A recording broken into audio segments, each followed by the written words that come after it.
तारीख गवाह है और सुबह क़यामत तक यही तारीख रहेगी कि अंग्रेजों से जंग की लड़ाई, आजादी की लड़ाई 1920 में नहीं शुरू हुई थी, बल्कि टीपू सुल्तान की शहादत से जंग का आगाज हुआ। जंग प्लासी में सिराजुद्दौला की कुर्बानी से आगाज हुआ और फिर सन 57 में हमारे उलमाए कराम ने अंग्रेजों के खिलाफ जिहाद का फतवा दिया था। और ना सिर्फ फतवा दिया बल्कि अंग्रेजों के खिलाफ फतवा देकर उलमाए कराम ने अपनी जानों को कुर्बान कर दिया। अगर आज भारत को अंग्रेजों से आजादी मिली तो इसमें मौलाना महमूदुल हसन, उनकी कुर्बानी को कोई नहीं भूल सकता कि माल्टा की जेल में सर्दियों के मौसम में 4 महीने उस जेल के एक मैदान में इनको कैद करके रख दिया गया था। मुल्क से कितनी दूर है माल्टा, आज भी प्लेन से जाएंगे तो कम से कम 12 से 13 घंटे लग जाएंगे। हमारे बुजुर्गों ने माल्टा की जेलों में मसाइब को बर्दाश्त किया, काला पानी की सजाएं बर्दाश्त की। बताओ किस लिए? इस दिन के लिए कि हमारे रोड पे लाके हमारे बच्चों को मारा जाएगा। मेरी शिकायत आपसे है, अगर इन उलमाओं की कुर्बानियों को आप भुला चुके हैं तो फिर कोई बात नहीं, मगर हम अपने बुजुर्गों की कुर्बानी को नहीं भुला सकते। अगर आज हम आजादी से सांस ले रहे हैं, ये हमारे उलमाओं की मेहनत, उनकी कुर्बानी, उनका सदका है। उन्होंने सब कुछ कुर्बान कर दिया अपना, और हम ये अपनी आंखों के सामने देख रहे हैं कि जिसने माल्टा की जेल में सर्दी के मौसम में जेल के मैदान में 4 महीने गुजारा, आज उन्हीं के जानशीन देख रहे हैं कि उनकी बेटी की अस्मत रेजी करने वालों को सरकार छोड़ती है संस्कारी होने के नाम पर। बताओ, या यही हम इसीलिए आजादी का अमृत उत्सव मना रहे हैं? यही हम खराज अकीदत पेश कर रहे हैं उन आजादी के अजीम मुजाहिदीन को जिन्होंने अंग्रेजों के खिलाफ अपना सब कर दिया, इसीलिए कुर्बान किया था, जिन्होंने पाकिस्तान के 2 नेशन थ्योरी को रिजेक्ट किया, मुस्तरद किया, भारत के कंपोजिट कल्चर की बात की थी। यह भारत का कंपोजिट कल्चर है कि रोड पे लाकर बच्चों को मारा जाए, शक की बुनियाद पर घरों को तोड़ दिया जाए, यह कंपोजिट कल्चर है। रद्दे पाकिस्तान की किताब लिखने वाले हुसैन अहमद मदनी के बारे में तुम क्या कहोगे, जिन पर क्या क्या इल्जाम नहीं लगाए गए, हमले किए गए। उनकी रूहें तड़प रही होंगी इस भारत को देखकर। मेरे अजीज दोस्तों और बुजुर्गों, क्या हम सिर्फ तड़पेंगे और सिर्फ आंख में आंसू लाकर अपने घर में जाकर सो जाएंगे? नहीं, मैं आपसे अपील कर रहा हूं कि उन उलमाओं को जिंदा रखना है। वो मरे नहीं, वो दुनिया से जरूर गए, मगर हमारे दिमागों में उनकी कुर्बानियां आज भी जिंदा है और कल भी रहेंगी। उनको जिंदा रखने का, उनको खराज अकीदत पेश करने का बेहतरीन तरीका यह है कि हम अपनी सियासी क़यादत को मजबूत करें। देश को आजाद होकर 75 साल हो चुके, हमने हर फार्मूले को अपनाया, हर एक्सपेरिमेंट किया, हर कोशिश की, मगर नतीजा क्या निकला कि फिरका परस्ती बढ़ती गई। हम दिलों को मिलाने की बात किए, मगर सरकारों ने दिलों को तोड़ा। हमने घरों की दीवारों को हटाने की बात की, मगर हमारे घर को जला दिया गया। हमने कहा कि मिल बैठकर खत्म करेंगे, मगर आपने दूरियां पैदा की हैं। मेरे अजीज दोस्तों और बुजुर्गों, मेरी आपसे इल्तिजा है कि मंजलिस को एक मौका दीजिए। हम किसी मजहब के खिलाफ थे, ना कभी रहेंगे इंशाअल्लाह ताला। असदुद्दीन ओवैसी की फितरत में नहीं है किसी मजहब के खिलाफ जाने की।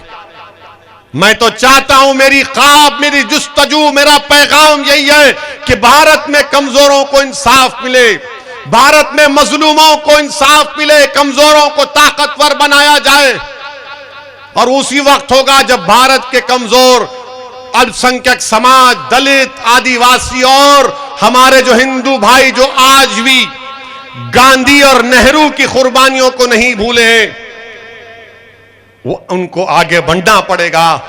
वरना सिर्फ याद रखो, जिस राह पर हम देश को लेकर जा रहे हैं वो हम अपने मुजाहिदीन आजादी के राह जो ने सोची थी, जो ख्वाब देखा था, हम उन ख्वाबों को नहीं पूरा कर रहे, हम उनके ख्वाबों को चुकना चूर कर रहे हैं। मेरे अजीज दोस्तों और बुजुर्गों, मेरे अजीज दोस्तों और बुजुर्गों, जब तक आपकी कोई सियासी आवाज नहीं होगी, आपकी तकलीफ को भी नहीं देखा जा सकता।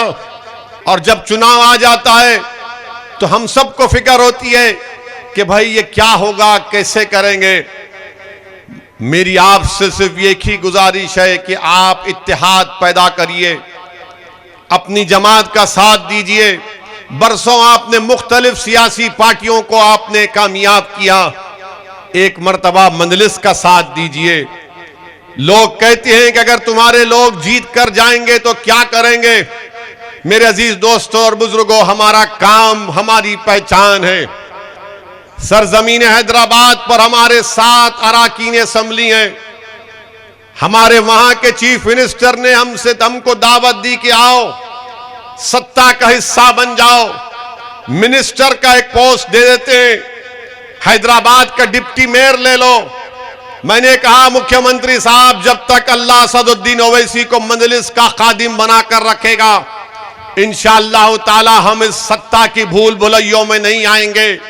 हमको सत्ता से मतलब नहीं है, मंत्री बनने से मतलब नहीं है।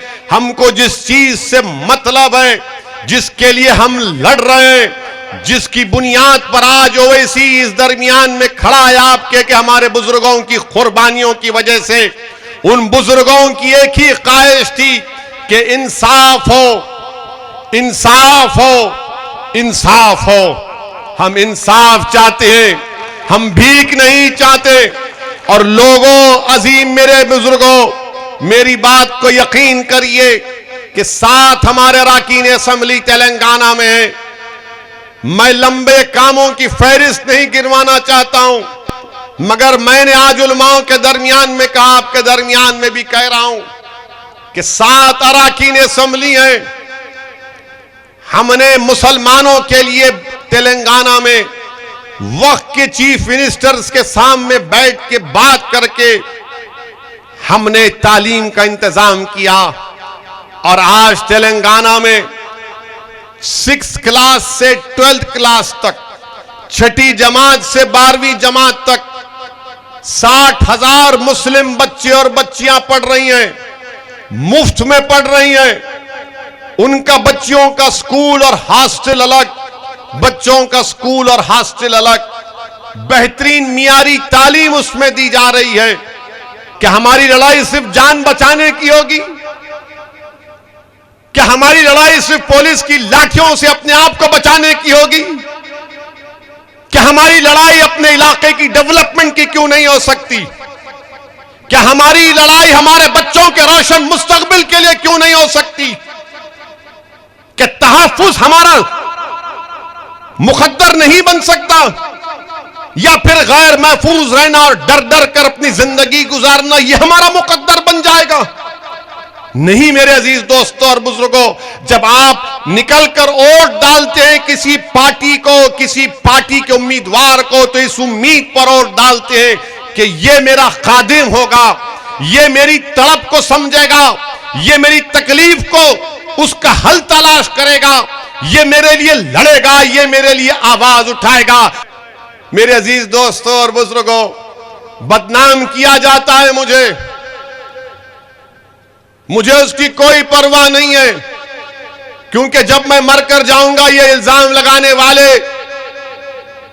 मेरे लिए नहीं आएंगे। मैं अपने अमाल का हिसाब दूंगा और मेरा रब जानता है मेरे दिल की और मेरे काम को। मैं इनकी दुनिया वालों की खुशी के लिए काम ना कभी किया ना करूंगा इंशाअल्लाह ताला। मेरा मकसद मुझे मालूम, मुझे जानता हूं कि भारत की जमहूरियत में, भारत की लोकशाही में जिस संविधान को बाबा साहिब अंबेडकर ने बनाया, और अंबेडकर ने मजलूमों को एक पैगाम दिया कि चाहे वो मुसलमान हो, दलित हो, आदिवासी हो, गरीब हो, कमजोर हो, देखो संविधान तो मैंने तुमको दे दिया, मगर अगर बराबरी हासिल करना है, भाईचारगी हासिल करना है, इज्जत को हासिल करना है, तो तुमको सियासी ताकत को हासिल करना पड़ेगा। जब तक आप सियासी ताकत हासिल नहीं करेंगे कुछ नहीं होगा। और याद रखो, अंबेडकर ने सही कहा था, जब मीडिया के लोगों ने आज हमसे सवाल करते कि 3 है, 3 का क्या करोगे, उस वक्त अंबेडकर से भी पूछा था कि इतने 90 से ज्यादा दलित लोकसभा में जीत कर जाते हैं और बाबा साहिब आप दलित समाज की सियासी ताकत के लिए बात करते हैं, इतने बड़ी तादाद में लोग हैं। तो बाबा साहिब अंबेडकर ने कहा कि हां, इतने बड़ी तादाद में जीत के तो जाते हैं, मगर वो अपना मुंह कब खोलते, जब उनको अंगड़ाई लेना है। यही हाल हमारा करके रख दिए। अगर भारत में जमहूरियत है, लोकशाही है, संविधान है, मगर भारत की सियासत की एक तल्ख हकीकत मैं बता रहा हूं, मुसलमानों को, हमारे दलित भाइयों को, आदिवासियों को समझना पड़ेगा, गरीबों को, कमजोरों को, मजलूमों को समझना पड़ेगा कि आज भारत की राजनीति में गरीब, मजलूम, मुसलमान, दलित, आदिवासी की, कमजोरों की कोई अहमियत नहीं है। जिसके पास दौलत है वही तो एमएलए एमपी बन के जा रहा है, वही तो जीत कर जा रहा है। जब वो जीत कर जाता है तो क्या उसके दिल में गरीब की, कमजोर की मोहब्बत होगी?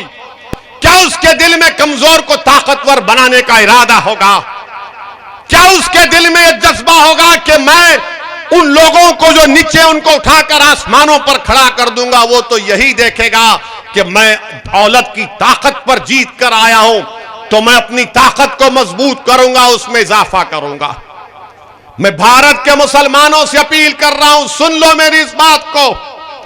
आपको शायद पसंद ना आए, मगर सच्चाई बयान कर रहा हूं कि आज भारत की राजनीति में मुसलमानों की कोई अहमियत नहीं है, कोई अहमियत नहीं है।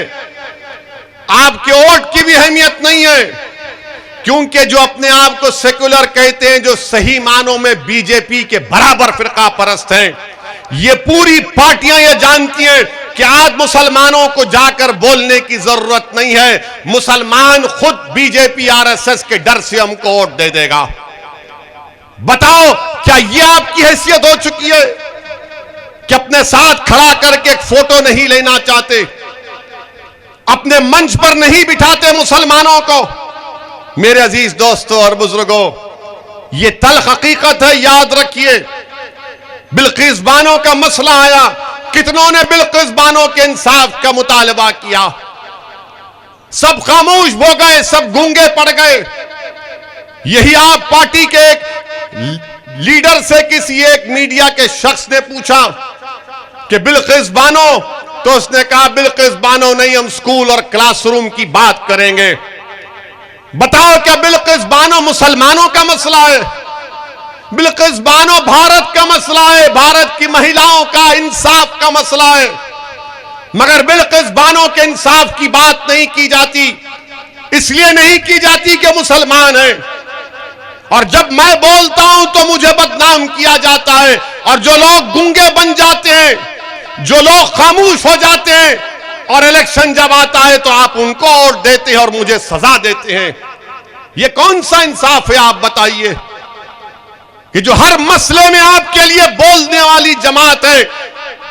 ट्रिपल तलाक का मसला आया, ऐवान पार्लियामेंट को हमने हिलाकर रख दिया अपने दलाइल से। यूएपीए का कानून का मसला हमने मुखालिफत की, हर मसले में हमने सच्चाई को बयान किया।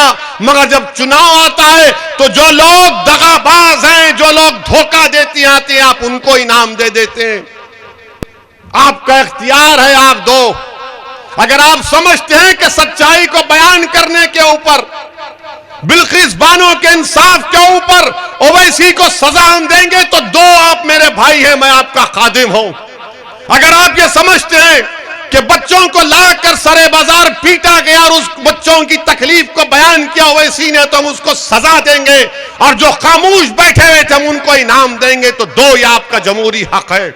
मगर मेरे अजीज दोस्तों और बुजुर्गों, जो लोग खामोश हैं वो आपका मजाक उड़ा रहे हैं, जो लोग खामोश हैं वो आपका इस्तेसाल कर रहे हैं, जो लोग खामोश हैं वो आपकी बर्बादी के अफसाने प्लानिंग बना रहे हैं। जो लोग खामोश हैं वो हमेशा के लिए आपको खामोश करना चाहते हैं। इसीलिए ये दीवाना आपके दरमियान में खड़े होकर पुकार पुकार कर कह रहा है कि भारत की लोकशाही में अगर इंसाफ को हासिल करना है, अपने हक को हासिल करना है, जिसका जिम्मा, जिसकी गारंटी भारत के संविधान ने हमको दी है, तो क्या खामोश बैठने से होगा? उठो, एक कोहराम मचा दो। मेरे अजीज दोस्तों और बुजुर्गों, यही बात मुझे आप तक कहना था कि आप अपने वोट की अहमियत को समझिए। मंजलिस का साथ देना नहीं देना यह आपका जमहूरी अख्तियार है, मगर मेरा काम यह है कि आपके दरमियान में खड़े होकर मैं आपके सामने इन बातों को रखूं, आपसे इल्तिजा करूं, आपको समझाने की कोशिश करूं। मेरे अल्फाज में इतनी ताकत नहीं है, मैं गुनाहगार हूं कि आपके दिल को मोड़ सकूं, मगर मेरा ईमान यह कहता है, मेरा मानना यह है कि दिलों को मोड़ने वाला रब्बे कायनात है। अल्लाह ही आपके दिलों को मोड़ेगा इंशाअल्लाह ताला, अल्लाह ही आपके दिलों को मोड़ेगा। मेरे अजीज दोस्तों और बुजुर्गों,